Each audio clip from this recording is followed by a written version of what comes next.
अगर डायरेक्ट फेंक देते हो ना, ऐसे ऐसे फेंकते हो तो ये सिर्फ वाई एक्सिस में ऊपर जा रहा है।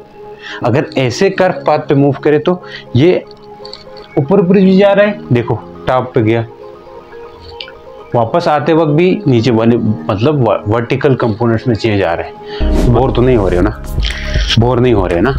अब देखें, हॉरिजॉन्टल न्यूमेरिकल्स और एमसीक्यूज चाहिए तो आप एट द एंड जाके कर सकते हैं। वीडियो में इसको हॉरिजॉन्टली लॉन्च करेंगे from the top of the building. Numerical type question भी हम करेंगे जिससे आपका कंसेप्ट और अच्छा होने वाला है। जो कुछ मैथमेटिकल किया था उन सब का यहाँ पे एप्लीकेबल मतलब करके हम अप्लाई करके आपको देंगे। चलिए बच्चों, तो आज हम पढ़ने जा रहे हैं प्रोजेक्टाइल मोशन कि प्रोजेक्टाइल मोशन क्या होता है, प्रोजेक्टाइल मोशन कितने तरह के होते हैं, इनमें हमारे बुक में कितने तरह के दिए हुए उनको हम स्टडी करेंगे। और साथ साथ अगर आपको इस प्रोजेक्टाइल मोशन वाले टॉपिक, चाहे प्रोजेक्टाइल लॉन्च हॉरिजॉन्टली करें या लॉन्च एट सम एंगल करें, किसी एंगल से लॉन्च करें या हॉरिजॉन्टली लॉन्च करें, अगर इनके न्यूमेरिकल्स और एमसीक्यूज चाहिए तो आप एट द एंड जाके कर सकते हैं। वीडियो को आगे कर दीजिए अगर किसी को टॉपिक अच्छे से आता हो तो। अगर नहीं आता तो शुरू से आप देखिए, शुरू से अपना कंसेप्ट बनाएं और लेक्चर को पूरा देखें तो आपका अच्छे से फ़ायदा होने वाला है। बात करते हैं प्रोजेक्टाइल को। प्रोजेक्टाइल होता क्या है?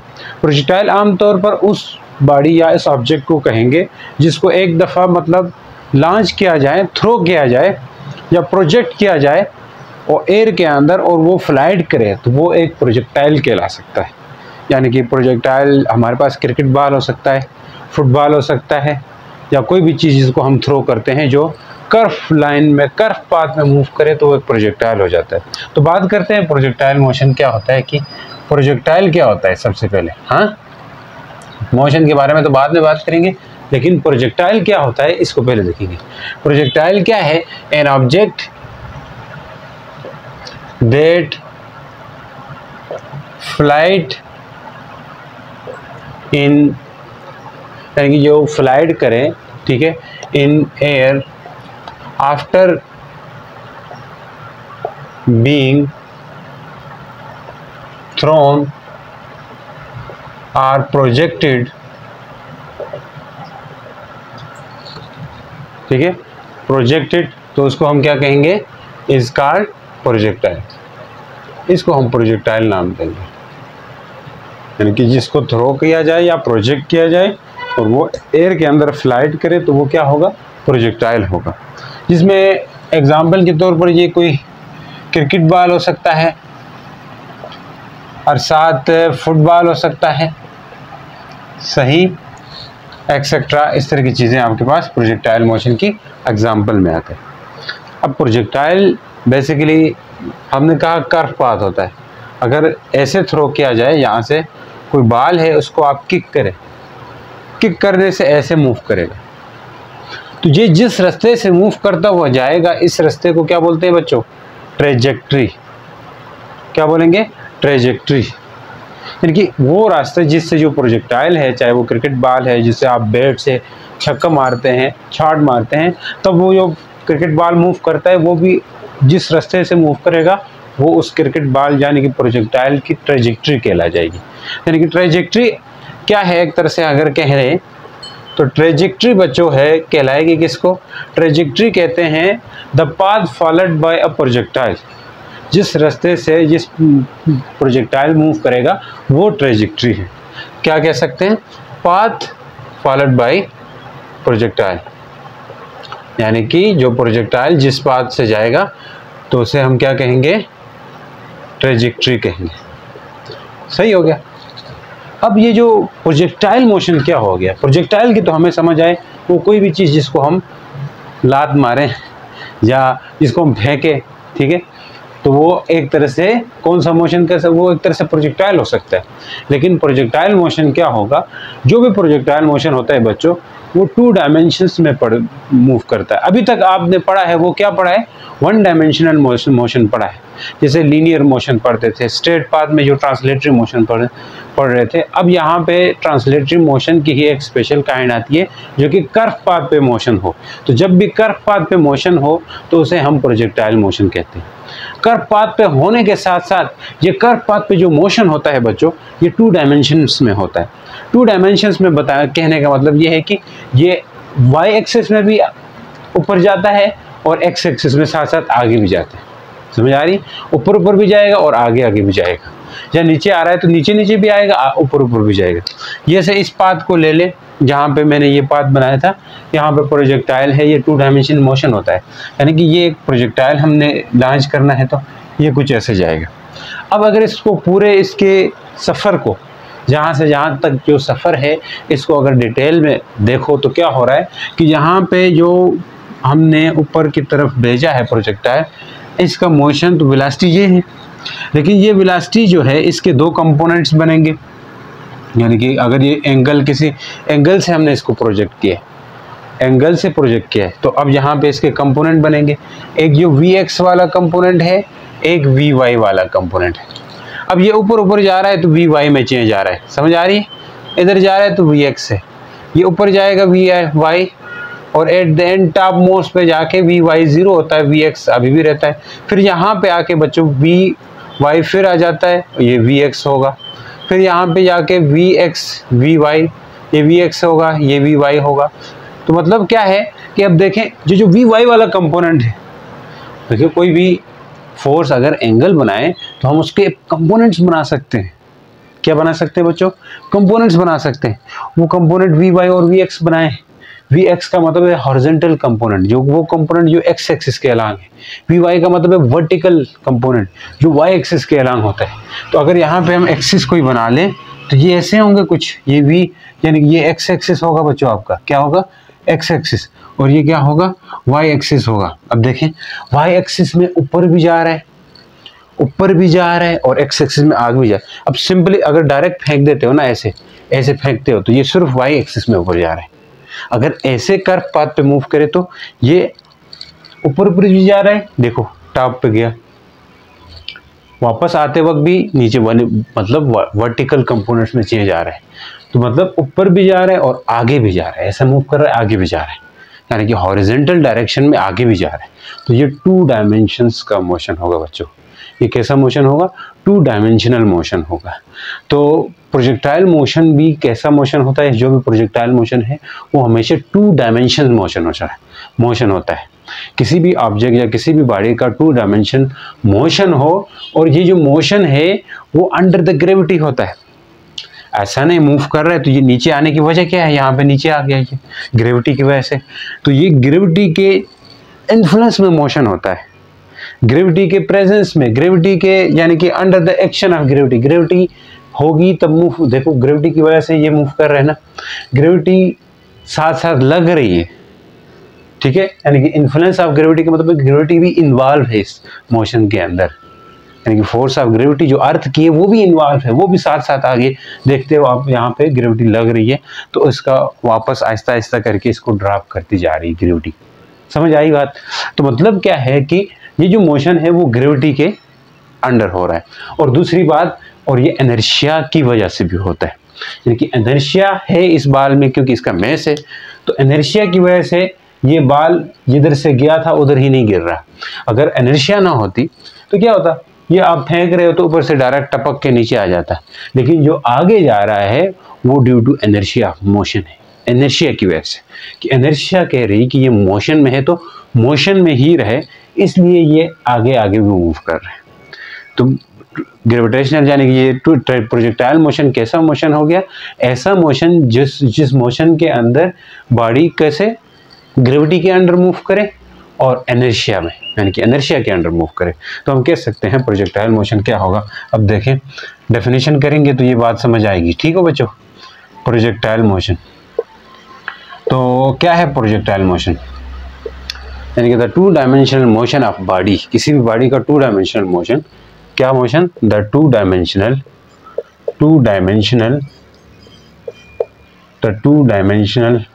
Motion of a body under the action of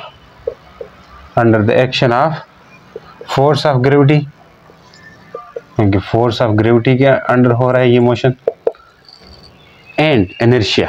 अब ये दोनों का बड़ा रोल है, मैं आपको बता रहा हूँ। फोर्स ऑफ ग्रेविटी और इनर्शिया यहाँ पे लिखने की वजह क्या है, देखिए फोर्स ऑफ ग्रेविटी की वजह से ये वर्टिकल मोशन करता है। ये वर्टिकल मोशन जो है ना, वर्टिकल मोशन में जो चेंज आ रहा है वो फोर्स ऑफ ग्रेविटी की वजह से वर्टिकल मोशन हो रहा होता है, यानी कि वाई एक्सिस में मूव करता है वो किसकी वजह से आता है, ग्रेविटी की वजह से। और इनर्शिया की वजह से ये हॉरिजॉन्टली आगे की तरफ मूव करता है। ये मैं आगे चल के बताऊंगा जब हम प्रोजेक्टाइल को लॉन्च करेंगे किसी एंगल से, वहाँ पे ये चीज़ें क्लियर होने वाली है आपको। यानी कि हॉरिजॉन्टल यानी कि ये एक्स एक्सिस में जो चेंज आ रहा है, एक्स एक्सिस में जो आगे जा रहा है, ठीक है, जो रेंज जो इसकी बन रही है, आगे जाने की जो रेंज बन रही है वो सिर्फ और सिर्फ इनर्शिया की वजह से आती है, क्योंकि इसके अंदर इनर्शिया भी होगी, इस बॉडी के अंदर क्या होगी, इनर्शिया भी होगी। तो इस वजह से हम कह सकते हैं कि प्रोजेक्टाइल मोशन ऐसा मोशन होगा जो motion under the action of gravity हो और साथ इनर्शिया के प्रेजेंस में हो रहा हो। इनर्शिया तो होगी, मूव कर रहा है तो due to inertia of motion की वजह से ये आगे चला जाता है। अब बात करते हैं प्रोजेक्टाइल मोशन की एग्जांपल्स क्या हो सकती है। फॉर एग्जांपल आपको मोटा मोटा बता दूं कि एक बंदा है फुटबॉल किक कर रहा है, ठीक है, फुटबॉल एक प्लेयर है फुटबॉल को किक कर रहा है, तो वो फुटबॉल का जो मोशन है वो एक प्रोजेक्टाइल मोशन है, प्रोजेक्टाइल मोशन है। इसी तरह अगर कोई बंदा ले ले जो जिवलिन थ्रू कर रहा है या कोई स्टोन पत्थर फेंक रहा है, तो वो भी क्या है, आपके पास एक प्रोजेक्टाइल मोशन है। और साथ अगर कोई बंदा जिवलिन गेम होती है जो एक पाकिस्तानी अरशद नदीम नाम था, उसने अवार्ड भी हासिल किया था इंटरनेशनल लेवल पे, तो उसको जिवलिन में अवार्ड दिया था। वो एक डंडा सा होता है और उसको फेंकते हैं, तो वो क्या होता है, आपके पास प्रोजेक्टाइल मोशन होता है। तो एग्जांपल इसकी भरी पड़ी है, बहुत सारी एग्जांपल्स हो सकती हैं, ठीक है। जब फुटबॉल मतलब ये फुटबॉल प्लेयर्स, जब कोई फुटबॉल हो उसको आप किक करें तो वो भी क्या है, आपके पास प्रोजेक्टाइल मोशन है। और साथ अगर हम कहें जो जिवलिन है, जिवलिन का मोशन है, स्पेलिंग में गलती हो सकती है, ठीक है, जिवलिन थ्रो जो है बाय प्लेयर, ये भी क्या है आपके पास, एक तरह से प्रोजेक्टाइल मोशन है। अगर किसी स्टोन को भी हम थ्रो करें, स्टोन थ्रोन हॉरिजॉन्टली, अगर हॉरिजॉन्टली किसी स्टोन को थ्रो किया जाए from top of building, from top of building, यानी कि बिल्डिंग के टॉप से अगर इसको थ्रो करें, ये कोई बिल्डिंग है, इससे ऐसे थ्रो करें तो ये डायरेक्ट आगे थोड़ी जाएगा, ये थोड़ा इस तरह का मोशन करेगा, ये भी एक प्रोजेक्टाइल होता है। तो प्रोजेक्टाइल हॉरिजॉन्टली किसी बिल्डिंग के टॉप से करें तो वो भी एक प्रोजेक्टाइल मोशन ही होता है, क्योंकि ये भी 2 डायमेंशनल मोशन है। तो प्रोजेक्टाइल मोशन की एग्जांपल्स आपको अगर समझ आ गई, तो अब हम बात करते हैं कि जो भी प्रोजेक्टाइल मोशन हो, चाहे वो लॉन्च करो हॉरिजॉन्टली, मतलब ऐसे किसी बिल्डिंग के टॉप से लॉन्च करो, चाहे वो किसी एंगल से लॉन्च करो, ये बिल्डिंग के टॉप वाली सिचुएशन होगी ना। ये 2 तरह के आपके पास वो दिए हुए हैं बच्चों, 2 तरह के केसेस दिए हुए आपके बुक में। एक लॉन्च हॉरिजॉन्टली दिया हुआ है, एक लॉन्च एट सम एंगल दिया हुआ है। पहले की बुक में सिर्फ लॉन्च एट सम एंगल था, अब ये भी केस भी आ गया। ये बहुत अच्छा केस है, कंसेप्चुअली केस है, पढ़ने का केस है, पढ़ना तो वैसे भी होगा। अब चाहे जो जिस तरह का भी मोशन हो, लॉन्च हॉरिजॉन्टली, ये कौन सा है बच्चों, लॉन्च हॉरिजॉन्टली है, इनकी हॉरिजॉन्टली लॉन्च हो रहा है। यहाँ पे अगर लॉन्च हॉरिजॉन्टली हो रहा है और साथ एक लॉन्च एट सम एंगल भी हो सकता है, ये है केस सम एंगल वाली केस। तो यहाँ पे वेलोसिटी ये होगी, यहाँ पे आपकी वेलोसिटी ये है, तो यहाँ पे आके वेलोसिटी तो इसी होगी, लेकिन ये अपने इनर्शिया की वजह से यहाँ पे इस तरफ मूव करेगा। मैं बता रहा हूँ, चाहे ये इस तरफ लॉन्च करे, इस तरह चला जाए, चाहे ये ऐसा मोशन करे, दोनों मोशन में वेलोसिटी के कंपोनेंट्स होंगे, वेलोसिटी के कंपोनेंट। 2 डायमेंशनल मोशन जो है ना, तो जो भी 2 डायमेंशनल मोशन होगा उसके कंपोनेंट्स बनेंगे बच्चों। देखें अब यहाँ पे जो कंपोनेंट इसका बनेगा, एक Vx होगा, एक Vy होगा, यहाँ पे भी Vx होगा और Vy होगा। तो देयर विल बी 2 कंपोनेंट्स, ठीक है।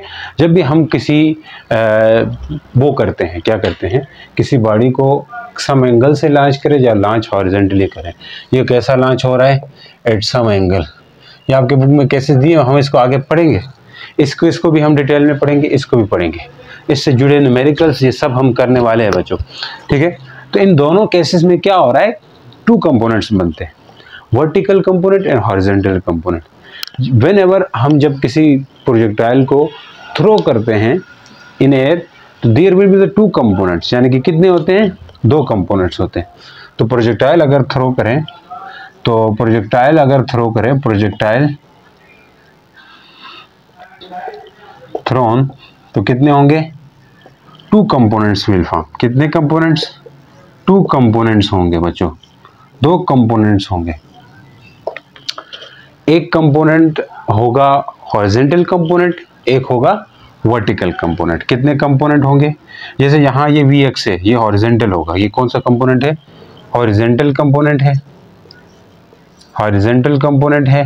और Vy क्या है, वर्टिकल कंपोनेंट है। सही। अगर इस केस की बात करें, ये Vx है, तो ये कौन सा कंपोनेंट हो गया, हॉरिजॉन्टल, और ये कौन सा हो गया, वर्टिकल। ये तो ऊपर नहीं जा रहा है, नीचे की तरफ है। देखो y एक्सिस ऊपर भी हो सकता है, नीचे भी हो सकता है, इससे वो नहीं, नीचे आते वक्त नीचे ही होगा, जैसे इसका इधर आते वक्त इसका नीचे होगा। तो मतलब टू कंपोनेंट्स हो सकते हैं। वो कौन कौन से हैं, horizontal and vertical component, horizontal and vertical components will form. ये दो कंपोनेंट्स इसके बनेंगे।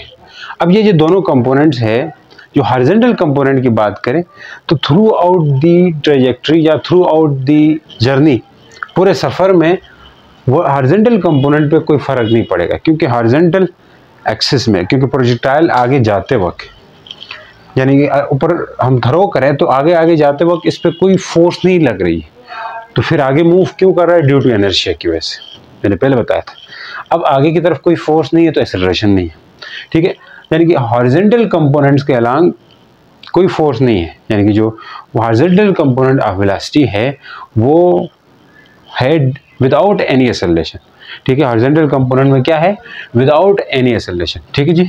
हॉरिजॉन्टल की बात करते हैं फिर यहाँ से, ये हॉरिजॉन्टल कंपोनेंट है, हॉरिजॉन्टल कंपोनेंट क्या है, विदाउट एक्सेलरेशन, यानी कि विदाउट एक्सेलरेशन है ये। आगे आप समझोगे कि इसका एक्सेलरेशन क्यों जीरो होता है, ये भी मैं बताऊंगा आगे। विदाउट एक्सेलरेशन मतलब हॉरिजॉन्टल एक्सिस के अलांग एक्सेलरेशन जीरो होगा, इसको ए एक्सिस कहते हैं, AX कहते हैं।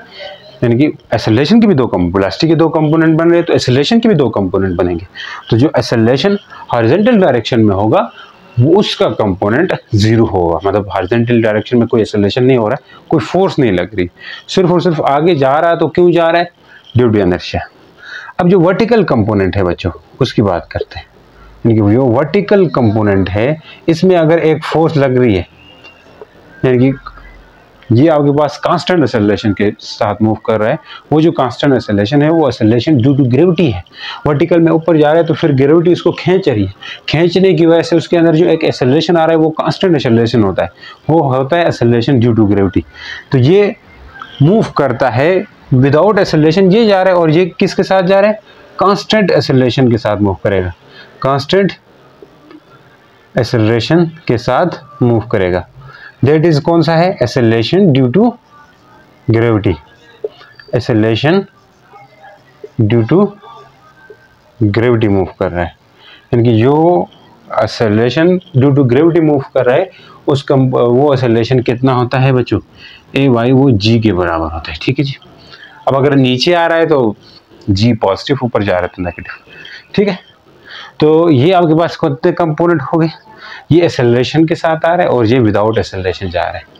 अब इस सब के पीछे ये एक डेमोन्स्ट्रेशन दी हुई है आपकी बुक में भी कि विदाउट एक्सेलरेशन आ रहा है, तो मतलब ये है कि ये जो दो कंपोनेंट्स हैं वेलोसिटी के, हॉरिजॉन्टल और वर्टिकल कंपोनेंट, इनके बारे में एक बहुत बड़ी बात है, बहुत बड़ी बात मतलब बहुत इंपॉर्टेंट बात है। वो ये है कि हॉरिजॉन्टल कंपोनेंट ऑफ वेलोसिटी और वर्टिकल कंपोनेंट ऑफ जो वेलोसिटी है, ये दोनों बच्चों क्या है, बोर तो नहीं हो रहे हो ना, बोर नहीं हो रहे ना।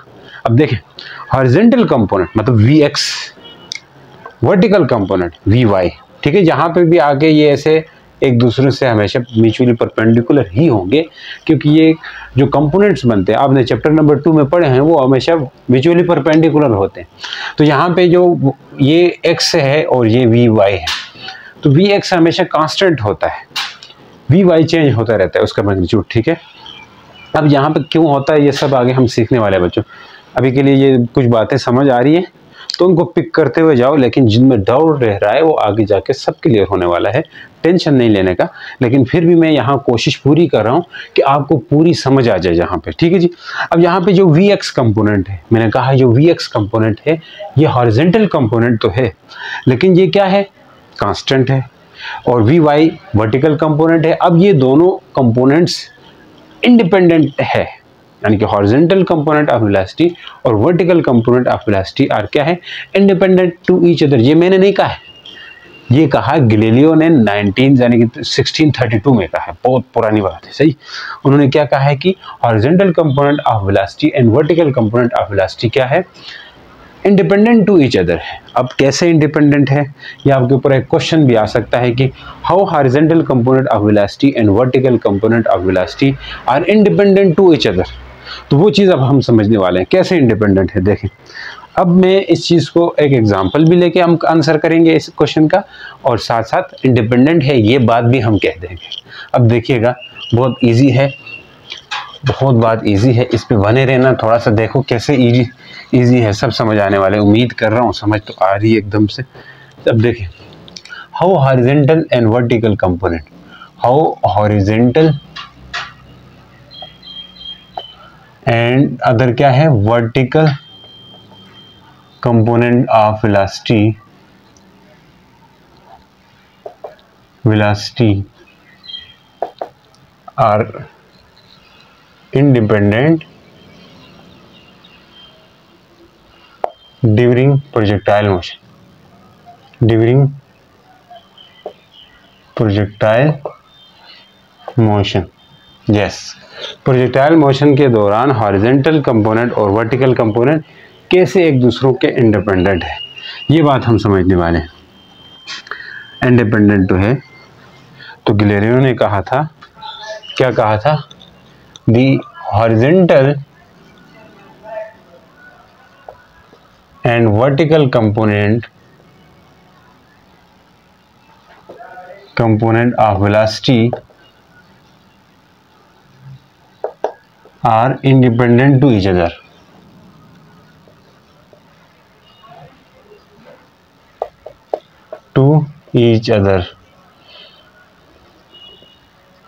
It was stated by Galileo in 1632। देखिए, गैलीलियो का नाम लिखेंगे तो फिर बाद में थोड़ा वजन भी रहेगा, ठीक है। उन्होंने अपनी एक बुक थी उसमें ये चीज़ मेंशन की थी, ठीक है जी, जिसे हम प्रिंसिपल ऑफ इंडिपेंडेंसी भी बोलते हैं। दैट इज क्या है, that is principle of independency, ये नाम दिया जाता है। अब कैसे हैं, इसको इसको एग्जांपल ले रहे हैं फिर पता चलेगा। मान लें किसी बिल्डिंग्स के ऊपर से आप क्या करने जा रहे हैं, कूदने जा रहे हैं ना सर, अभी हम किधर कूदने को तैयार हैं, नहीं कूदना, सही। अब जहाँ से आपने 2 बाल थ्रो किए, अगर 2 बाल आपके पास पड़े हुए हैं तो बाल वैसे एक्सपेरिमेंट करके भी चेक करा सकते हैं, इस चीज़ को कुछ कर सकते हैं। यहाँ से 2 बाल थ्रो करने हैं, ठीक है, एक बाल को ऐसे थ्रो किया, एक बाल को डायरेक्ट थ्रो किया, क्या मैं बोल रहा हूँ, एक ऐसे मूव करेगा इस रास्ते में, एक ऐसे मूव करेगा। अब ये दोनों बाल है, ये क्या होंगे, इसको हमने हॉरिजॉन्टली लॉन्च किया, इसको जस्ट ड्रॉप किया एट अ सिमिलर, मतलब सिमल्टेनियसली किया है, ये साथ साथ हमने किए। ये याद ये रहे कि दोनों, इसकी हाइट ज़्यादा ऊंची नहीं होनी चाहिए। आप ऐसा कर रहे हो कि इसको थ्रो कर रहे हो लेकिन इसको थोड़ा उठा के कर रहे हो, ऐसा होता है, मैंने खुद भी ट्राई की थी, ठीक है, इस तरह। लेकिन ये थोड़ा अगर ऊपर रह गया तो फिर ये बाद में आएगा, बाद में लैंड करेगा, ये पहले लैंड कर जाएगा। इसलिए दोनों की अगर हाइट सेम रखेंगे, ये वाली सिचुएशन रखेंगे, तब दोनों कंपोनेंट्स, दोनों जो बाल हैं वो एक साथ हिट करेंगे। अब अगर ये ड्रॉप हो रहा है तो इसमें सिर्फ वी वाई है, ये आगे जा रहा है तो इसमें वी एक्स भी है और वी वाई भी है, वी एक्स भी है और वी वाई भी है। ठीक है, मैंने कहा कि जो हॉरिजॉन्टल कंपोनेंट है वो through out the journey constant होता है। ये बात याद रखें, मैंने पहले भी बताया कि हॉरिजॉन्टल मोशन, हॉरिजॉन्टल कंपोनेंट है वो कांस्टेंट होता है। हॉरिजॉन्टल कंपोनेंट ऑफ वेलोसिटी क्या होता है? कांस्टेंट होता है ड्यूरिंग प्रोजेक्टाइल मोशन, यानी कि whole the trajectory, throughout the trajectory, ये कांस्टेंट होता है। अब अगर ये कांस्टेंट है, चेंज ये होगा। अब हमने सेम हाइट से ड्रॉप किया तो कह सकते हैं कि हमारे पास क्या है? दो बाल है। If there are two balls, ये आपके बुक में भी दिया हुआ है, if there are two balls, one ball is, इनको कलर भी दे सकते हैं, एक को रेड बोल दो, एक को ग्रीन बोल दो, ठीक है, ग्रीन और रेड करके। One ball is just drop from top of building, from top of building while simultaneously, क्या लिखेंगे? simultaneously another ball is thrown in horizontal direction।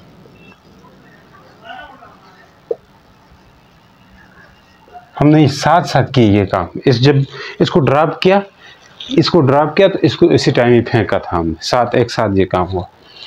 तो फिर दोनों बाल क्या होंगे?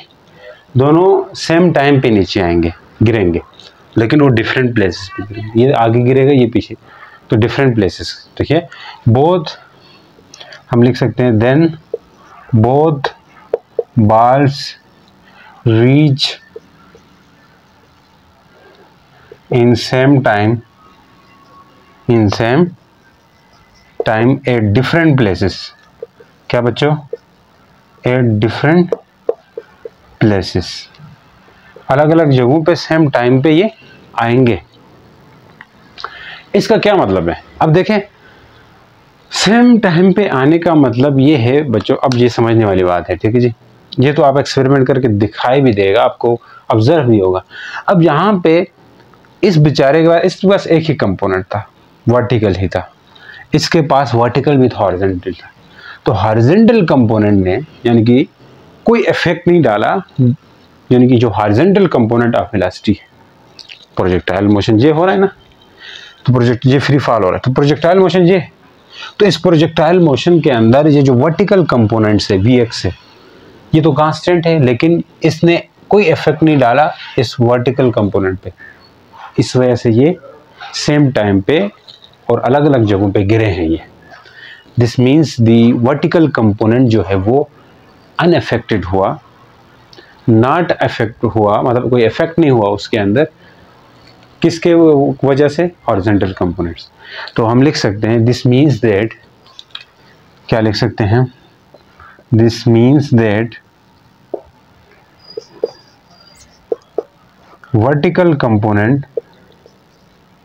vertical component of velocity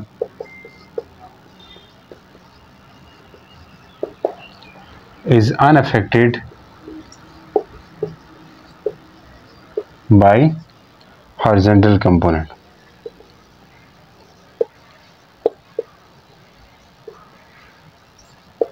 लिख दो फिर, therefore vertical and horizontal component of velocity are independent to each other। एक दूसरे के इंडिपेंडेंट है, ये दोनों एक दूसरे के क्या है?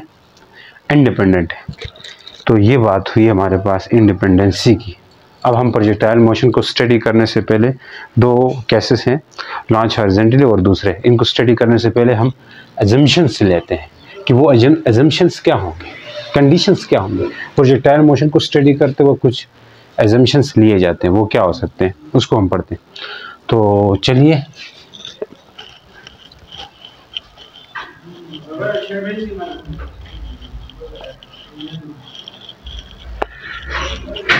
तो ये क्वेश्चन भी आ सकता है, what are the assumptions to study the projectile motion. ठीक है, क्या क्वेश्चन आ सकता है, what are the assumptions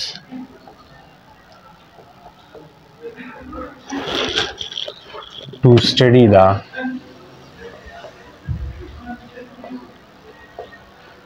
projectile motion।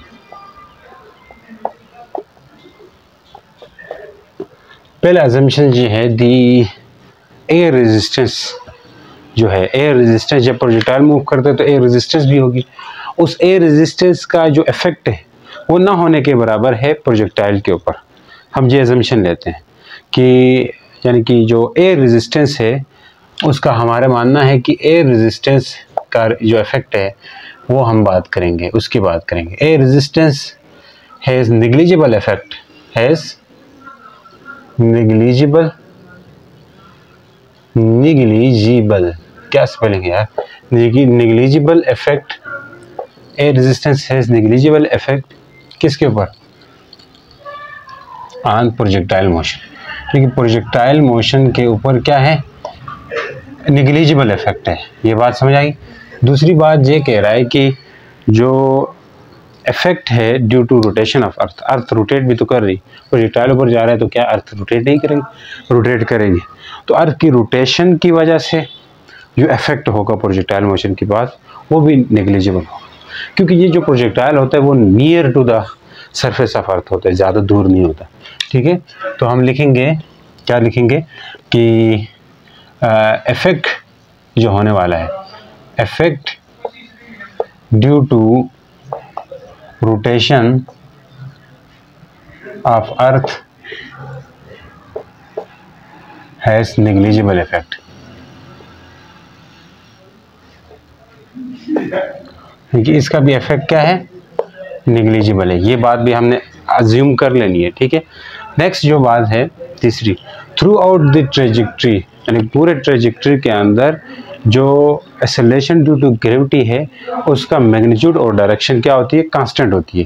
तो हम लिखेंगे throughout the trajectory, throughout the trajectory the magnitude of acceleration due to gravity, किसका magnitude, acceleration due to gravity and direction remain constant, and direction क्या होगी बच्चों, remains constant, direction क्या होगी इसकी, कांस्टेंट होगी।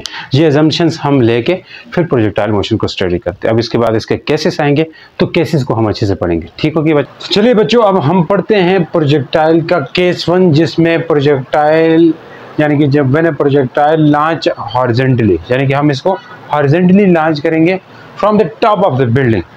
तो केस है ये आपने पहले है आपके चैप्टर में, व्हेन अ प्रोजेक्टाइल क्या है बच्चों, प्रोजेक्टाइल लॉन्च हॉरिजॉन्टली, यानी कि हॉरिजॉन्टली प्रोजेक्टाइल को लॉन्च करें तो तब क्या क्या सिचुएशंस, क्या क्या चीज़ें होने वाली है। तो इसके लिए हम एक बिल्डिंग बनाते हैं। ठीक है, हकीकत में वाला बिल्डिंग नहीं, हकीकत में बनाने के लिए उतने पैसे भी चाहिए।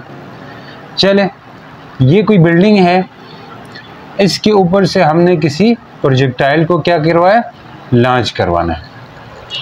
तो मान ले एक प्रोजेक्टाइल है यहाँ पे, कोई प्रोजेक्टाइल का मतलब कोई बाल वगैरह है यार, तो ये इसने ऐसे जाके लैंड करना है, सही, इसने ऐसे जाके क्या करना है, लैंड करना है।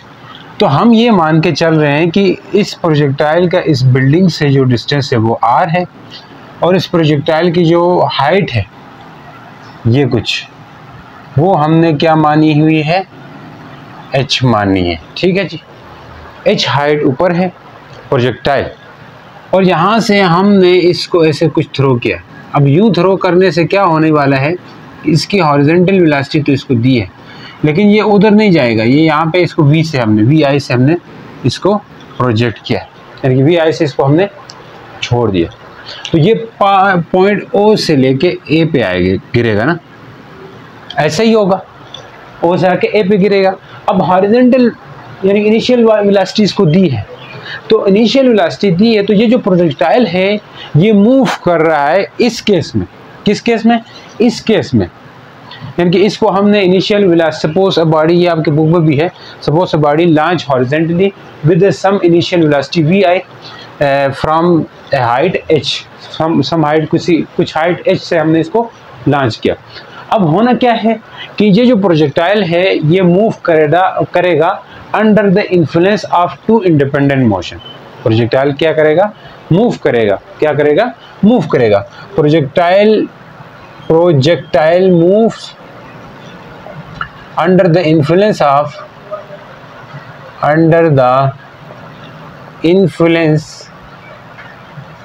Of two independent motion. यहाँ पे मैंने पहले बोला था कि इंडिपेंडेंट मोशंस हैं, जैसे वर्टिकल हॉरिजॉन्टल जो कंपोनेंट होता है वो इंडिपेंडेंट होता है वर्टिकल कंपोनेंट। वर्टिकल कंपोनेंट की यानी वेलोसिटी है उस पर कोई फर्क नहीं डालता, इंडिपेंडेंट होता है। फिर मैं ये फैन बंद करूँ क्योंकि यहाँ क्या हो रहा है, मोबाइल हिल के डिस्टर्ब हो रहा है मेरा। तो यहाँ पे टू इंडिपेंडेंट मोशंस है। पहला इंडिपेंडेंट मोशन क्या है वो हम पढ़ते हैं, यानी कि पहला जो है यानी कि हॉरिजॉन्टल यूनिफॉर्म वेलोसिटी होगी इसकी। क्या होगी? हॉरिजॉन्टल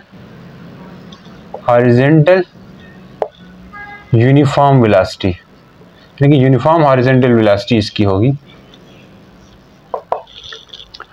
यूनिफॉर्म हॉरिजॉन्टल वेलोसिटी होगी, वी आई होगी। वो हम देखेंगे कैसे होती है आगे जाके। दूसरी चीज जो है ना, यानी कि यूनिफॉर्म एक्सेलरेटेड मोशन होगा, वर्टिकली डाउनवर्ड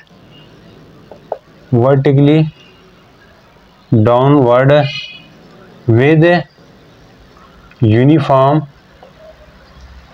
accelerated motion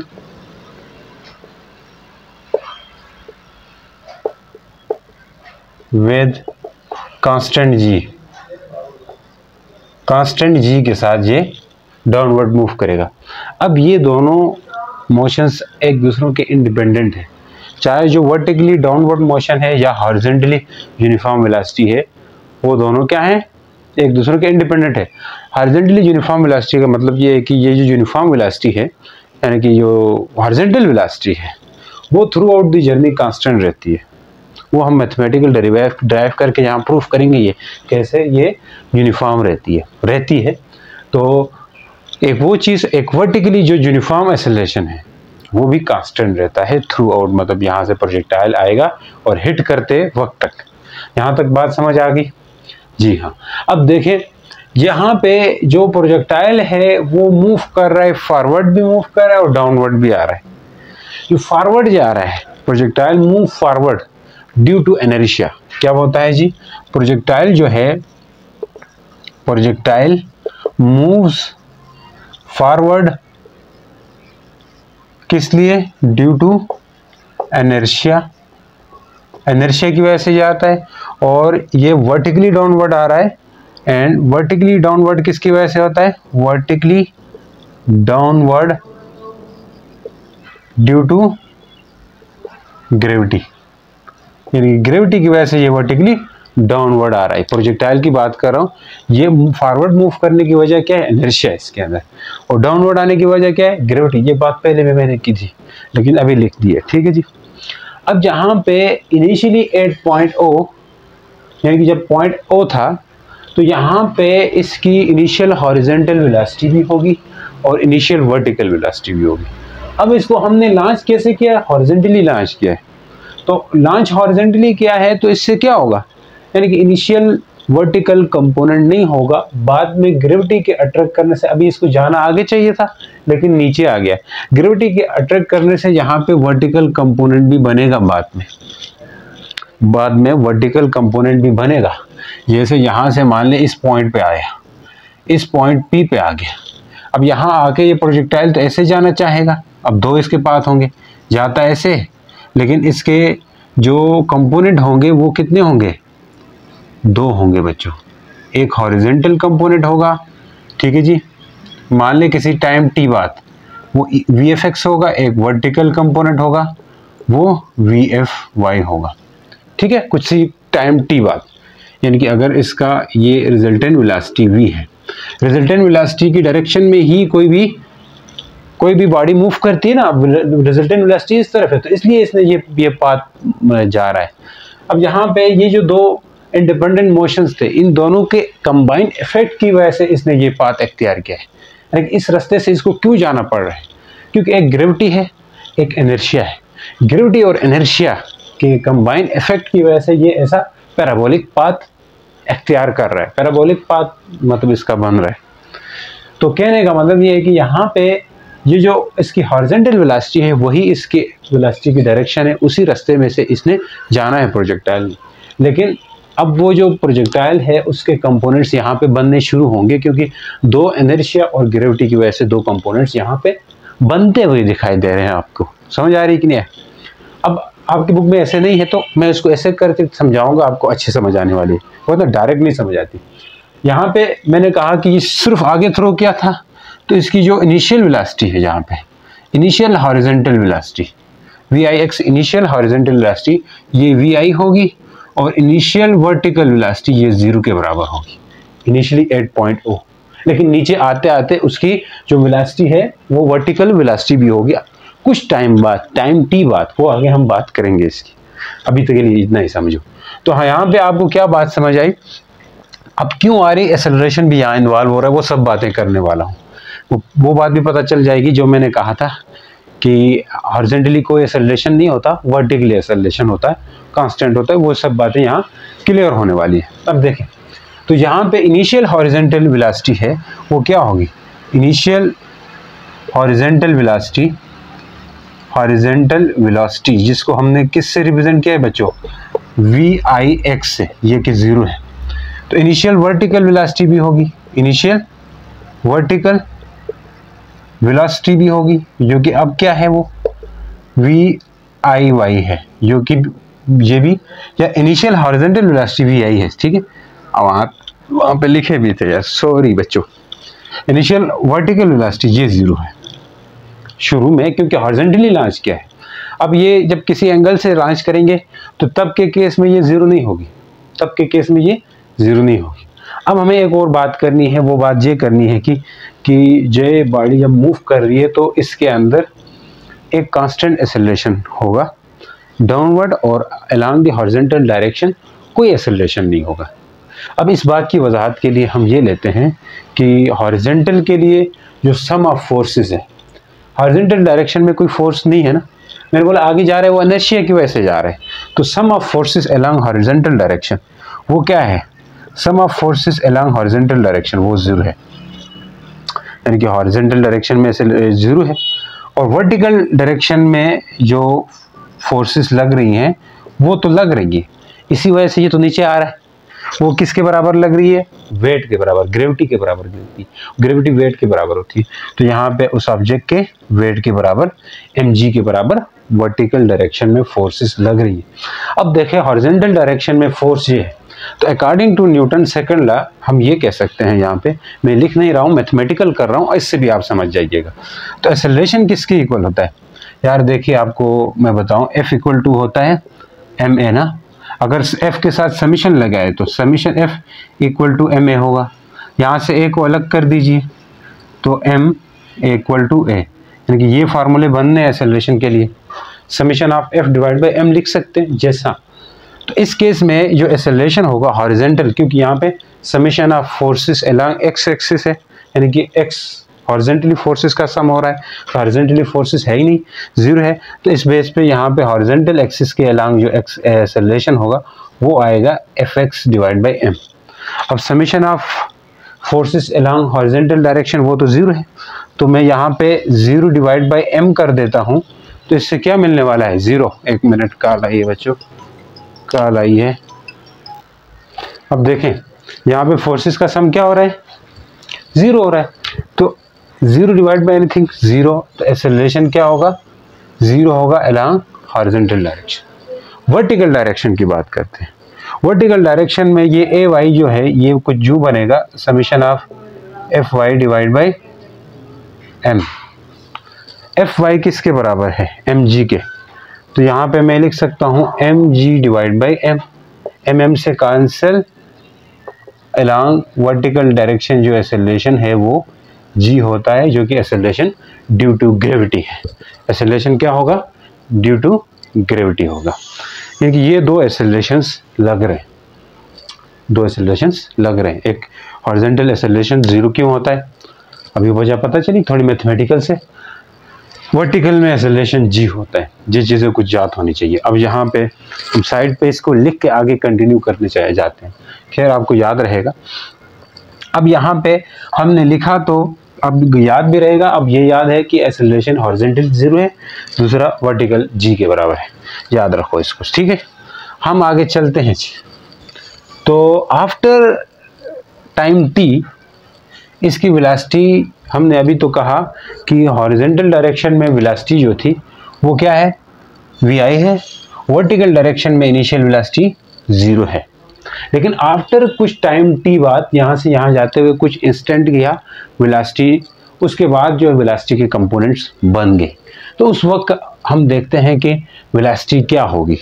क्या हॉरिजॉन्टल वेलोसिटी, हमने कहा था इंडिपेंडेंट मोशन के अंदर यूनिफॉर्म हॉरिजॉन्टल वेलोसिटी रहती है throughout the journey. Through out the journey जो यूनिफॉर्म हॉरिजॉन्टल वेलोसिटी है वो यूनिफॉर्म होती है, फिक्स वही वैल्यू होगी। जैसे यहाँ पे वी आई क्या है हॉरिजॉन्टल, यानी कि शुरू में इनिशियल हॉरिजॉन्टल वेलोसिटी वी आई आया है ना, वो वी आई बराबर आया। तो थ्रू आउट द जर्नी आगे भी उतना ही आना चाहिए। अब ये बात साबित होती है या नहीं होती है, यहाँ देखते हैं। तो चलिए, अब यहाँ पे हमने बात की है कि आफ्टर सम टाइम, यानी कि after time t, two rectangular components of velocity बनेंगे। There will two rectangular component of velocity, two rectangular components लिखो, मोमेंट्स लिख दिए सर, अब ध्यान कहाँ है? कंपोनेंट्स ऑफ वेलोसिटी, दो रेक्टेंगुलर कंपोनेंट ऑफ वेलोसिटी हो, एक VFX और एक VFY। अब अगर हम देखें कि अगर वेलोसिटी के रेक्टेंगुलर कंपोनेंट बन रहे हैं, वो कौन कौन से बन रहे हैं? That is VFX horizontal component, VFY vertical component, ठीक हो गया। अब हम देखते हैं, अगर हमें फाइनल टाइम समझो, यहाँ से यहाँ तक हमने पता करना है, तो यहाँ के लिए हमें पता करने के लिए VF पता करना है, ठीक है, VFX और VFY। तो इसके लिए हम फर्स्ट इक्वेशन का यूज करें। From first equation of motion अगर हम लिखें तो VF किसके इक्वल होता है बच्चों? VF इक्वल होता है VI प्लस AT के, ठीक है सर। अगर आप इसको कंपोनेंट वाइज लिख दो, फर्स्ट इक्वेशन ऑफ मोशन को दो कंपोनेंट्स में लिखो। अब यहाँ तो फर्स्ट इक्वेशन, ये तो लीनियर स्ट्रेट पाथ पे मोशन हो, कांस्टेंट यूनिफॉर्म एक्सेलरेटेड मोशन हो तो तब एप्लीकेबल है। अब यहाँ यूनिफॉर्म एक्सेलरेशन तो यूनिफॉर्म है, लेकिन साथ साथ एक्सेलरेशन कैसे यूनिफॉर्म है? जी वाला एक्सेलरेशन यूनिफॉर्म है, लेकिन साथ साथ यहाँ 2 डायमेंशनल मोशन हो रहा है, तो हमें इस VF के भी दो कंपोनेंट्स बनाने होंगे, एक VFX और एक VFY। तो इन कंपोनेंट्स फॉर्म हम इसको लिख सकते हैं, इन कंपोनेंट्स फॉर्म VFX होगा, एक जो हॉरिजॉन्टल होगा वो होगा VIX प्लस AXT। सर ये क्या कर दिया आपने? VIX, जब VFX करने लगोगे तो इसमें VIX होगा। VIX मतलब इनिशियल हॉरिजॉन्टल कंपोनेंट, VFX मतलब टाइम टी बाद हॉरिजॉन्टल कंपोनेंट, टाइम टी बाद horizontal component, AX horizontal component of acceleration, ठीक है सर। सिमिलरली आप अगर y कंपोनेंट के लिए लिखना चाहें, VFY equal to VIY plus AYT। Sir समझ आ गई है? आप ये कहना चाह रहे हैं कि यहाँ ये वर्टिकल कंपोनेंट्स कहलाएंगे। जी हाँ। अब देखें, इसमें अगर हम पुट करें वैल्यूज, इसको अगर A कहो, इसको अगर B कहो, इसमें VIX क्या है? VI है। कहाँ से देखा है सर आपने? क्योंकि हमने यहाँ बात की थी VIX, VI था। लेकिन इसमें AX क्या है? 0 है। हॉरिजॉन्टली हमने एक्सेलरेशन 0 लिया था पीछे, आपने कॉपी पे नोट किया तो देख लीजिए। तो यहाँ पे हम VFX निकालना बहुत आसान हो गया है। टाइम टी बाद अब हमें ये पता करना बहुत आसान हो गया कि टाइम टी बाद जो वेलोसिटी है, हॉरिजॉन्टल वेलोसिटी है, वो क्या है? क्या वो शुरू वाली ही है या अब चेंज हो गई? अब पता चलेगा। VIX की जगह मैं क्या लिखूंगा? VI प्लस AX की जगह क्या लिखूंगा? 0 इंटू T। तो VFX क्या आ गया बच्चों? VI आ गया। VFX क्या आ गया? VI आ गया। यानी कि यहाँ पे जो वी एफ एक्स है वो किसके बराबर है, वी आई के बराबर है। ठीक, सही है सर। अब जहाँ पे देखें तो वी आई वाई क्या था, 0 था। कहाँ से पता चला, यहाँ पे हमने बात की हुई है इसके ऊपर। ये चीज़ें नज़र आ रही है ना या नहीं आ रही है, एक मिनट, वी आई नज़र आ रही, ठीक है। ए वाई क्या होगा बच्चों, ए वाई जी के बराबर है, अभी पीछे पता किए थे। डाउनवर्ड आ रहा तो प्लस लगा लिया हमने। अब यहाँ पे पुट कर दें तो वी एफ वाई मिल जाएगा after time T vertical component of velocity क्या होने जा रहा है, ये तो 0 लिख दिया, ए वाई की जगह जी लिख दिया और साथ टी लिख दिया, तो वी एफ वाई आपको मिल गया एक तरह से, वो है जी टी। यानी कि वी एफ वाई किसके बराबर है, जी टी के। ये जो वी एफ वाई है वर्टिकल कंपोनेंट, ये आ गया है बच्चों जी टी के बराबर आ गया। किसके बराबर आ गया, जी टी के बराबर आ गया। अच्छा, अब क्या रह गया, अब बहुत कुछ रह गया, ठहरो रुको। अब यहाँ पे अगर ये जी टी है, क्या कौन सा कंपोनेंट है, जी टी कंपोनेंट है। हमें अगर ये वी खाली वी क्या है, रिजल्टेंट वेलोसिटी है। अगर हमें इस रिजल्टेंट का मैग्नीट्यूड निकालना है, वो क्या होगी, टाइम टी बाद रिजल्टेंट का मैग्नीट्यूड क्या होगा, मतलब 3 सेकंड बाद, यहाँ से यहाँ 1 सेकंड या 2 सेकंड, 3, कुछ एनी टाइम हो सकता है यार, एनी इंस्टेंट टी लिखा है तो मतलब कुछ भी टाइम हो सकता है। उतने टाइम बाद जो वेलोसिटी, जो बॉडी इससे पी तक पहुंची है, ओ से पी तक पहुंची है, इस पॉइंट पी तक पहुंचने के बाद, ये पॉइंट आप यहाँ पे ले सकते हो क्योंकि जहाँ पे भी जाएगा तो ये इसके कंपोनेंट्स यही होंगे, टाइम चेंज होगा, यहाँ पे भी जाए हिट करेगा तब भी यही होंगे। इस तरह के न्यूमेरिकल हम लेंगे, समझ आएगी यहाँ पे और क्लियर होगा। लेकिन अगर पूछे यहाँ पॉइंट पी यानी कि टाइम टी बाद, कुछ टाइम दे दे, 10 सेकंड दे दे, 5 सेकंड दे दे, वो उसकी मर्जी है, उस वक्त उसकी रिजल्टेंट वेलोसिटी क्या होगी आपको ये पता करना है, तो उसका मैग्नीट्यूड पता करना होगा इसका रिजल्टेंट का। तो इधर इस जगह पे पहुंचते हुए हमने इसके कंपोनेंट्स तो निकाल दिए। जब कंपोनेंट्स निकाले तो रिजल्टेंट तो आसान होता है, यही तो हमने पढ़ा था वेक्टर्स वाले चैप्टर में। जी सर पढ़े थे। लेकिन अब जहाँ पे हमने इसके कंपोनेंट्स का लिख करके इसका मैग्नीट्यूड निकालना है रिजल्टेंट का, कि रिजल्टेंट वेलोसिटी क्या रहेगी वहाँ पे पी पॉइंट पे पहुँचने के बाद, तो वो हम फाइंड करने हैं। तो देखिएगा, नोट करना है तो नोट करिए। तो बहुत सिंपल चीज़ें हैं, देखें। अब यहाँ पे जाके रिजल्टेंट का मैग्नीट्यूड आपको आता है, इस तरह करते थे ना, a equal to A X का स्क्वायर प्लस ए वाई का स्क्वायर, दूसरे चैप्टर में यही करके आए थे। अब यहाँ v है तो v इक्वल टू इसका वी एफ एक्स का square plus V F Y का स्क्वायर करेंगे, लेकिन वैल्यूज पुट कर दीजिए। वी एफ एक्स निकाला हुआ है आपने, वी एफ एक्स क्या है, वी आई का स्क्वायर। हाँ एक बात देखो, यहाँ पे आके वी एफ एक्स उतना ही है जितना यहाँ पे था, तो ये इंडिपेंडेंट मोशन है थ्रू आउट द जर्नी, ये हॉरिजॉन्टल यूनिफॉर्म हॉरिजॉन्टल वेलोसिटी रहती है। अच्छा, वी आई का square plus V F Y क्या है, जी का स्क्वायर टी का स्क्वायर, क्योंकि वी एफ वाई की जगह जी पुट करें, जी टी पुट करेंगे तो इनका भी स्क्वायर हो जाएगा। ये फार्मूला आ गया। This is the magnitude of resultant velocity, ये आपकी बुक में दे रखी है। तो यहाँ पे इस जगह पे पहुँचने के बाद जो v आया वो क्या आया आपका, इस जगह पे पहुँचने के बाद जो v आया वो आया वी आई का स्क्वायर प्लस जी का स्क्वायर टी का स्क्वायर आ गया। सही बच्चे। अब यहाँ पे अगर इसका एंगल निकालना है, ये रिजल्टेंट वेलोसिटी है, इसका एंगल यानी कि डायरेक्शन क्या होगी यहाँ पे जाके। वैसे जो भी डायरेक्शन हम निकालते हैं वो हॉरिजॉन्टल कंपोनेंट के लिहाज से निकालते हैं। जैसे कोई अगर ऐसी फोर्सेस हैं दो, तो हमें अगर इसका डायरेक्ट इसका एंगल बताना है तो फोर्स का, तो हमें ये एफ एक्स जो है ना हॉरिजॉन्टल, इसके लिहाज से बताते हैं, इससे बताते हैं इस रिजल्टेंट का, ना कि एफ वाई से बताते हैं। सही है, ऐसा ही करते हैं। तो यहाँ पे ये हॉरिजॉन्टल वी एफ एक्स है, इसके लिहाज से बताएंगे। तो ये एक आपके पास फिर एक ट्रायंगल बन जाएगी। तो ये अगर वी एफ वाई है तो ये वी वाई है, ये वी एफ एक्स है, ये वी एफ वाई है। तो आप पहले शिफ्ट करके यहाँ एक ट्रायंगल बना सकते हैं। कि अगर इसको एक ट्रायंगल बना दूँ मैं तो आपको समझ आएगी। अब मान लें ये पूरी वेलोसिटी है, तो ये वी एफ वाई है। तो अब इसके लिहाज से आप टेन थीटा लगा के डायरेक्शन निकाल सकते हैं। क्या निकाल सकते हैं, डायरेक्शन निकाल सकते हैं। अब देखें डायरेक्शन के लिए क्या लगाते हैं बच्चों, tan theta equal to V F Y divide by V F X. सही है। अगर इसको उधर ले जाएं, theta equal to tan inverse of V F Y की जगह क्या पुट कर सकते हैं, वी एफ वाई की जगह G T G T divide by V I, V F X की वी आई पुट की, ये डायरेक्शन निकल आई। सही है सर। अब देखें यहाँ आपसे डिस्प्लेसमेंट का भी पूछ सकते हैं कि हॉरिजेंटल कितना डिस्प्लेसमेंट किया इसने, इस प्रोजेक्टाइल ने, मतलब आगे कितना गया या वर्टिकली नीचे कितना गया, ये डिस्प्लेसमेंट भी हम फाइंड कर सकते हैं इस प्रोजेक्टाइल का। ये भी चाहिए होगा क्योंकि एमसीक्यूज के अंदर ये चीज़ें, क्वेश्चंस के अंदर हम ये चीज़ें करने वाले। ठीक है, बहुत कंसेप्चुअली टॉपिक है, इसको लाइट मत लीजिएगा। तो ये चीज़ें याद होनी चाहिए। अब यहाँ पे एंगल भी आपके पास आ गया, वो क्या आया, tan इनवर्स ऑफ, यानी कि जी टी डिवाइड बाई दूसरा है वी आई।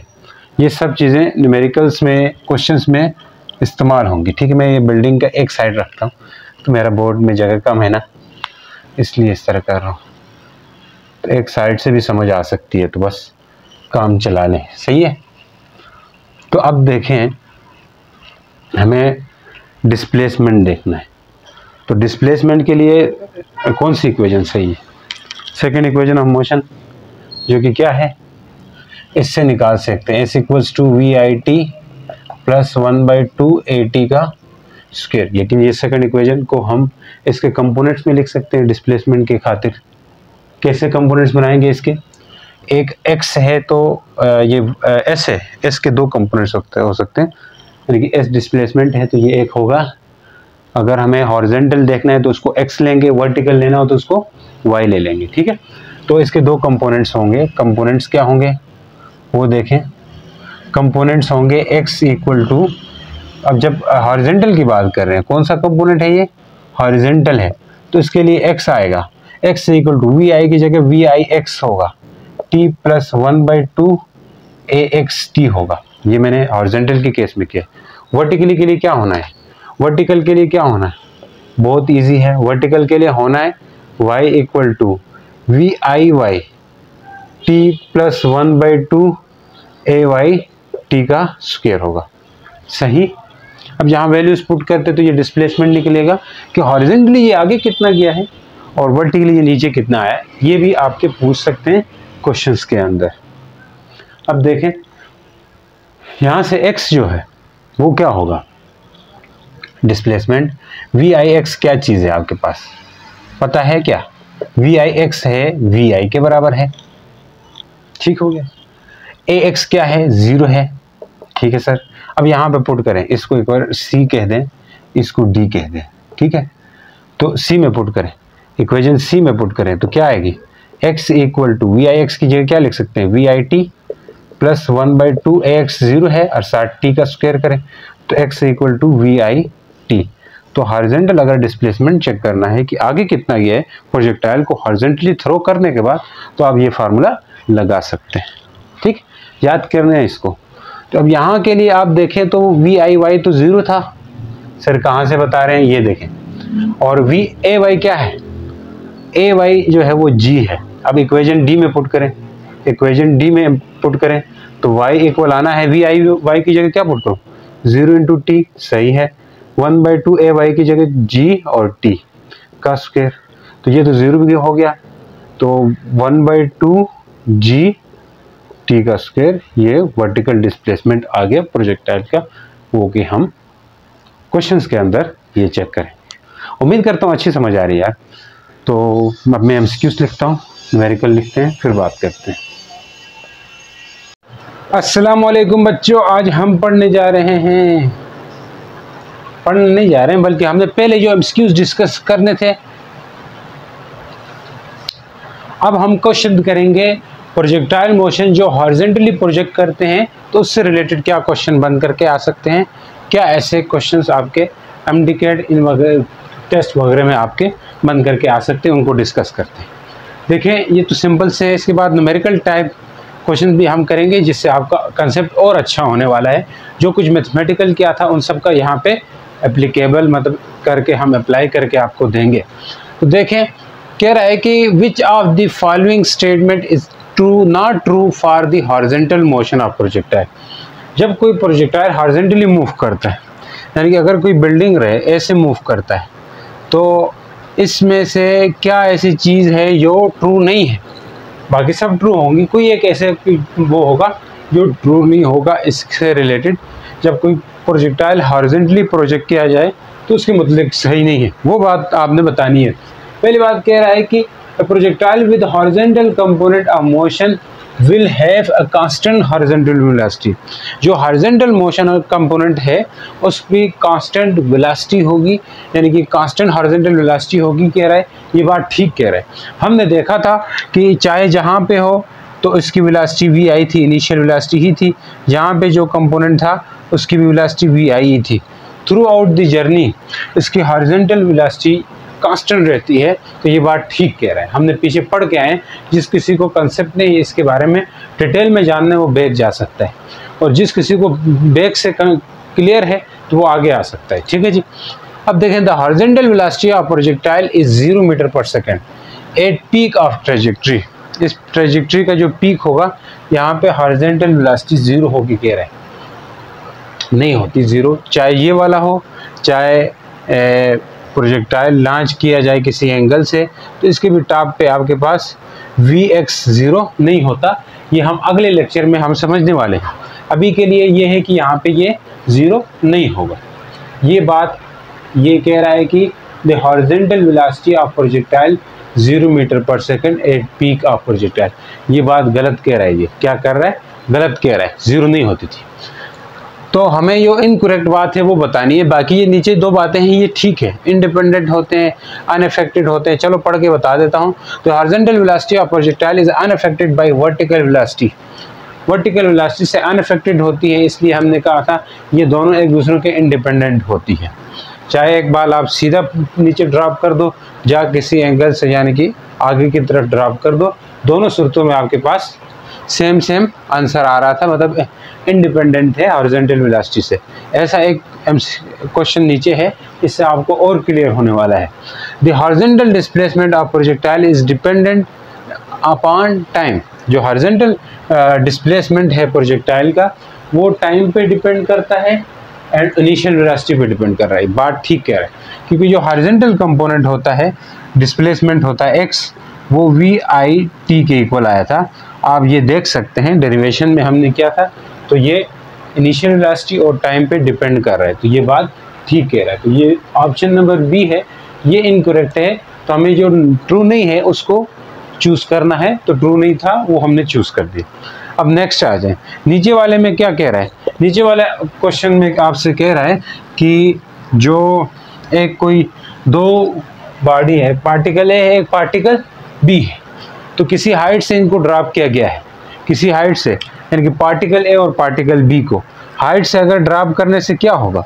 अब एक पार्टिकल ए है, ए particle A is drop from height, यानी कि इसको ऐसे ड्रॉप किया गया पार्टिकल ए को, and particle another particle B is projected in horizontal direction. दूसरे जो पार्टिकल बी उसको हॉरिजॉन्टल डायरेक्शन में से प्रोजेक्ट किया गया। कह रहा है कि with speed 5 metre per second, इसको जो इनिशियल स्पीड मिली है वी आई, वो कितनी मिली है? 5 metre per second initial speed ये मिली है। तो हमने अभी पढ़ा है कि अगर इनिशियल वेलोसिटी ये है हॉरिजॉन्टल, तो इसका जो हॉरिजॉन्टल वर्टिकल कंपोनेंट होता है वेलोसिटी का, वो क्या होता है? वो हमेशा वी आई के बराबर ही होता है। ये भी हमने पीछे पढ़ के आए हैं, किसी को नहीं क्लियर तो पीछे जा सकते हैं कि जहाँ पे जो वेलोसिटी होती है, इनिशियल वेलोसिटी जो देते हैं, वही इसका हॉरिजॉन्टल वेलोसिटी बनती है। किसकी? प्रोजेक्टाइल की। तो हॉरिजॉन्टल जो प्रोजेक्ट किया है वो किस तरह, किस वेलोसिटी स्पीड से प्रोजेक्ट किया गया? 5 मीटर पर सेकेंड से, सेम हाइट से। करेक्ट स्टेटमेंट बतानी है इसमें।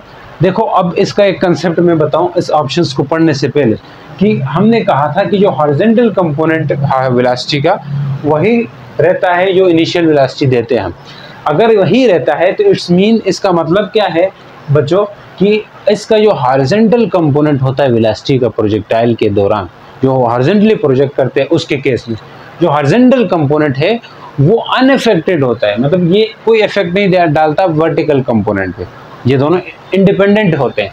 इसका मतलब ये है कि इससे कोई फर्क नहीं पड़ने वाला है, दोनों जो पार्टिकल है वो सेम उसके साथ गिरेंगे। ठीक है जी। तो अब देखें, a particle A will reach at ground first with respect to B. कह रहा है कि पार्टिकल ए पहले पहुंच जाएगा ग्राउंड में पार्टिकल बी के लिहाज से, विद रिस्पेक्ट टू बी। ऐसा नहीं होता, दोनों सेम आएंगे, हमने ये अभी वहाँ सीखा है।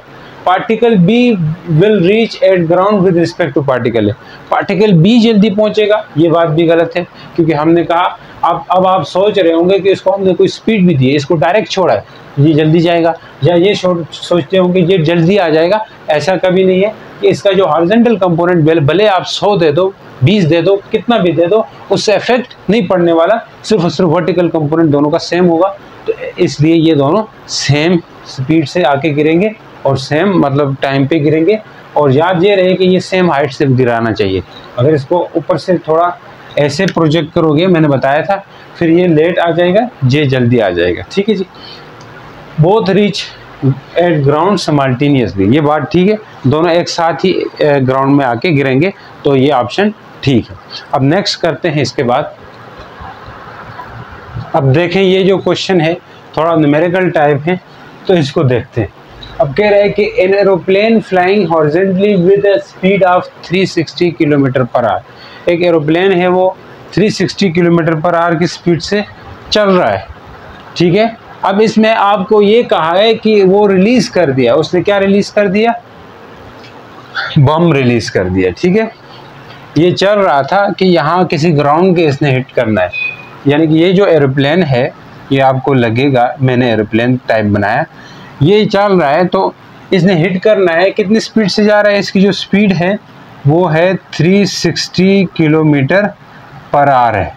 एट हाइट ऑफ, कितनी हाइट ऊपर है ये, वो भी दिया हुआ है आपको, मान लीजिए कोई हाइट है, ये 490 मीटर हाइट है फ्रॉम द ग्राउंड, ग्राउंड से, और जी जो है वो 9.8 है, जी कितना है 9.8, इन्होंने दिया हुआ है कि जी जो है वो 9.8 मीटर पर सेकंड स्क्वायर है।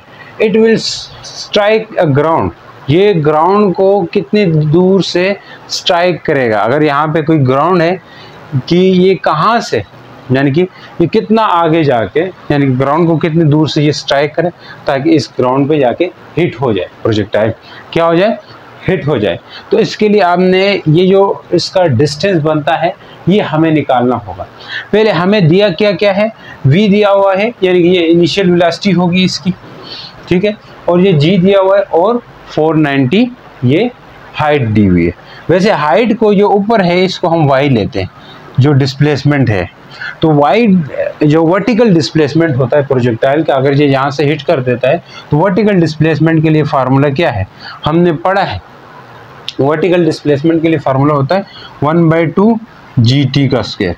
हमें यहाँ से t निकालना होगा कि कितना टाइम ये लगा रहा है नीचे जाके हिट होने तक, वो टाइम हम यहाँ से निकाल सकते हैं, एक तरह से टाइम ऑफ फ्लाइट, ये क्या होगा 2y डिवाइड बाई g होगा, और रूट भी आ जाएगा क्योंकि इधर क्या है t का स्क्वायर है, तो ये उस तरफ आके रूट लेंगे हम।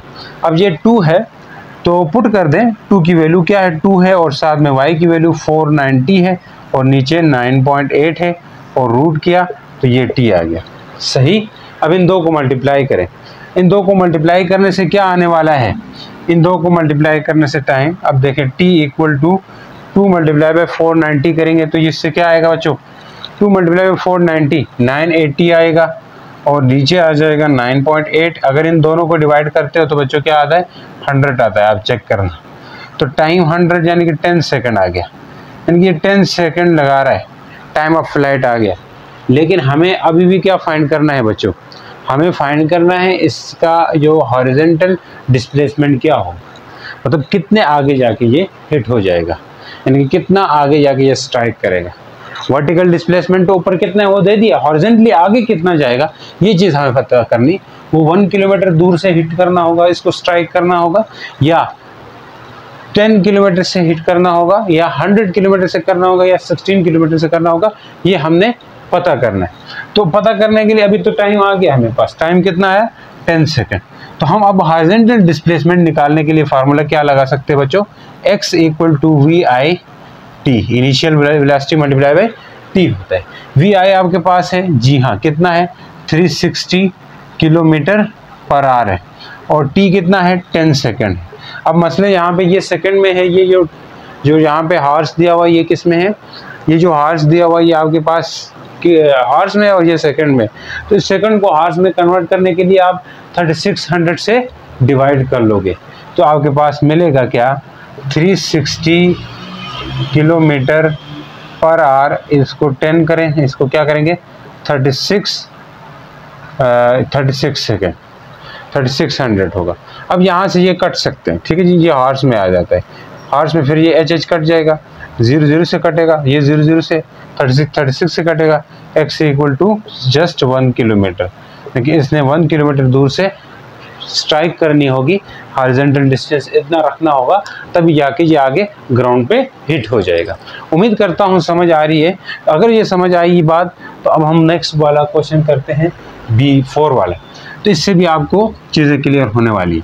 अब 4 वाले में क्या कह रहा है, देखो बच्चों 4 वाले में क्या कह रहा है, 4 वाले में कह रहा है बम्बर प्लेन है, मूव कर रही है हॉरिजॉन्टली वो मूव कर रही है, यानी कि विद स्पीड, यानी कि ये इसकी हॉरिजॉन्टल स्पीड है, यानी कि इनिशियल वेलोसिटी है, यही हॉरिजॉन्टल होती है, यानी कि इनिशियल होती है ये सब कुछ 500 metre per second.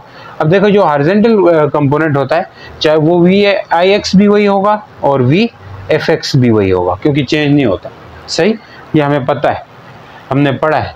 And bomb release from it and strike ground कर रहा है, टाइम कितना ले रहा है वो स्ट्राइक करने के लिए, 10 सेकंड ले रहा है, ठीक है जी। टाइम ऑफ फ्लाइट ले लें इसको।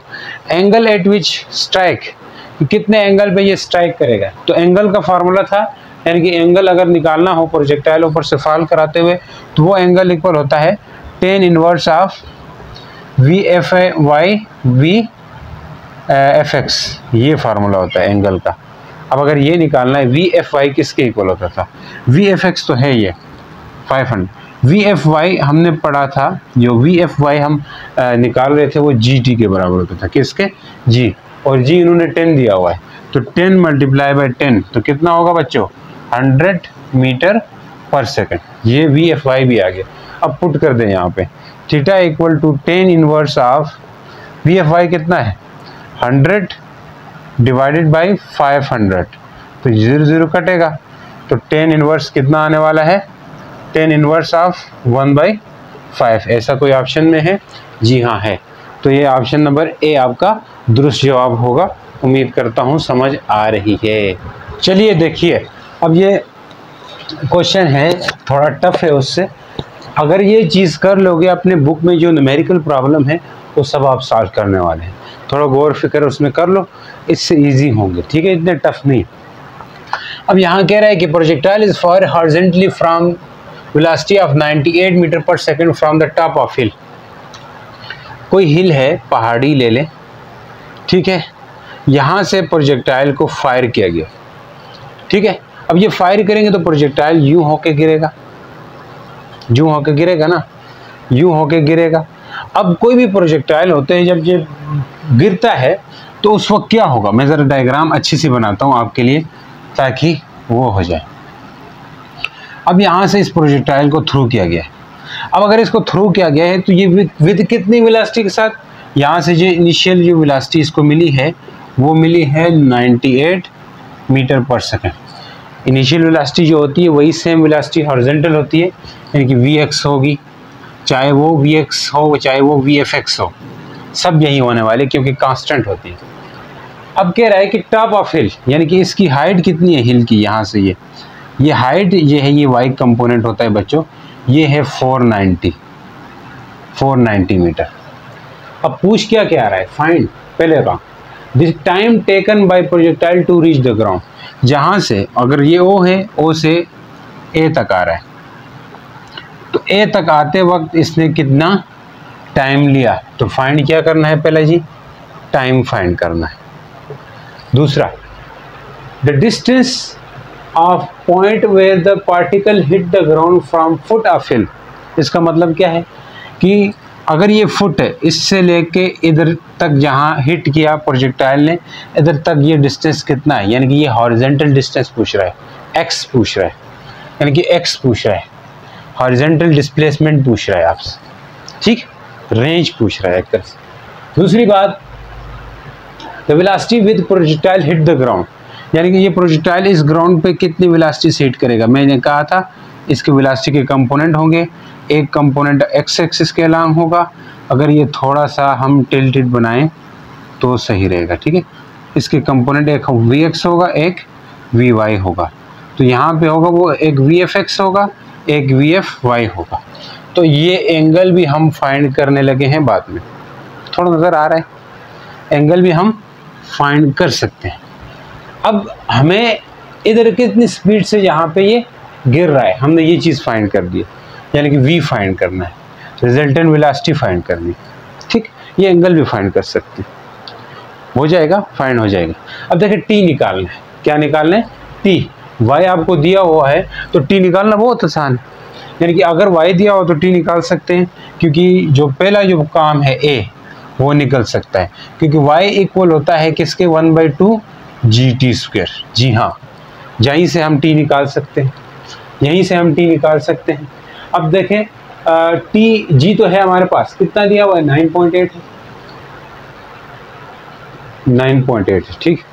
अब देखें नहीं तो 9.8 ही ले लो यार, ये 2y/g, और ये पीछे भी हमने किया था T का स्क्वायर होता है तो खाली T आ जाएगा। 2y आप कर लें तो इससे मिलेगा 2y की वैल्यू 490 है, इस तरह का ही आया था 9.8, तो कुल मिला के ये कितना आ रहा है भाई? 980, फिर 9.8 आ रहा था, फिर ये 100 आ रहा था रूट में, फिर इसको हमने किया तो 10 सेकेंड आया, यानी कि T मिल गया। टाइम ऑफ फ्लाइट कितना मिला? 10 सेकेंड, यानी कि इसने 10 सेकेंड में नीचे आके हिट करना है। बात समझ आ गई सर? T आपने निकाल दिया, अब पार्ट B निकालो। T जो निकला है उसको मैं यहाँ लिखता हूँ, T कितना आया? 10 सेकेंड, यानी कि T हमने निकाला 10 सेकेंड, ठीक है। B पार्ट पूछ रहा है कि हॉरिजॉन्टल डिस्टेंस क्या होगा। हॉरिजॉन्टल डिस्टेंस यानी कि ये रेंज, वो हमने पढ़ा था फार्मूले में, x इक्वल टू क्या होता है? VIT होता है, यही बात है। T आपके पास है, VI तो आपके पास वही होगा जो 98 है, 98 मल्टीप्लाई बाई 10, तो x कितना मिलने वाला है? 980 मीटर, यानी कि ये 980 मीटर होगा। ये यहाँ से यहाँ कितना होगा? 980 मीटर होगा, यानी कि x हॉरिजॉन्टल डिस्टेंस भी मिल गया आपको, ये भी हम लिखेंगे यहाँ पे, यानी कि x कितना मिला? 980 मीटर मिल गया। नेक्स्ट आ जाओ, the velocity of projectile hit the ground, यानी कि जिस वेलोसिटी से प्रोजेक्टाइल हिट करेगा ग्राउंड पे वो क्या है, वो भी हम निकाल सकते हैं। क्या मतलब है सर इसका? ये मतलब है VFX है क्या? जी हाँ, VFX है, जो VI होता है वही VFX है। तो इसके लिए हॉरिजॉन्टल वेलोसिटी के लिए हमें क्या क्या चाहिए होता है बच्चों? रिजल्टेंट वेलोसिटी के लिए VFX चाहिए होता है, प्लस VFY भी चाहिए होता है, स्क्वायर करेंगे तो निकल आएगा। VFX तो आपके पास है कि VFX क्या है? VFX है 98 मीटर पर सेकेंड, ठीक है। VFY निकालें सर, VFY कहाँ से निकालें? निकाल सकते हैं, देखिए VFY हमारे पास होता है GT, ये जिसने नहीं पढ़ा ना पीछे वो जाके पढ़े, ये कैसे आता है।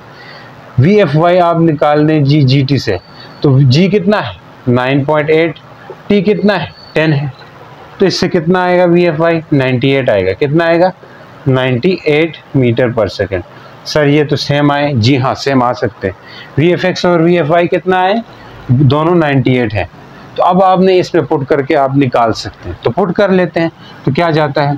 VFX और VFY दोनों 98 है, तो इसमें पुट करेंगे तो देखें, डायरेक्ट मैं पुट करता हूँ, क्या होगा जी? 98 का स्क्वायर यहाँ पे प्लस 98 का स्क्वायर यहाँ पे, तो कितना मिलने वाला है? ये मिलेगा 98 का स्क्वायर कॉमन लो, 98 का स्क्वायर कॉमन लिया, 1 + 1 आ गया, तो कितना है? 98 का स्क्वायर है ना यहाँ पे, तो स्क्वायर है तो स्क्वायर रूट से कट के बाहर आ सकता है, अंदर 2 रह जाएगा, 1 + 1 2, तो ये आगे इसकी जो जिस वेलोसिटी से ये हिट करेगा ग्राउंड को वो वाली वेलोसिटी आ गई। तो इसको भी आप लिख ले, वहाँ पे अगर लिखते हो 98 भी लिख सकते हैं, क्या लिखेंगे जी? 98 × 2 मीटर पर सेकेंड, यानी कि इस स्पीड से वो हिट करेगा ग्राउंड। एंगल निकाल सकते हो यार, एंगल निकाल लें, हाँ, क्योंकि VFX VFY दोनों क्या आए थे? 98 आए थे, तो VFX हमारे पास है, VFY 98 है, ये भी 98 है, ये कट के 1 आता है। जब भी 10⁻1 हो बच्चों, 10⁻1 हो तो ये 45 का एंगल होगा, लेकिन 45 के डिग्री से ये जो एंगल बनेगा इसका 45 डिग्री का एंगल बनेगा हॉरिजॉन्टल कंपोनेंट के साथ। तो उम्मीद करता हूँ समझ आए। मिलते हैं नेक्स्ट वीडियो के साथ, तब तक के लिए गुड बाय, अपना ख्याल रखिएगा, अल्लाह हाफिज़।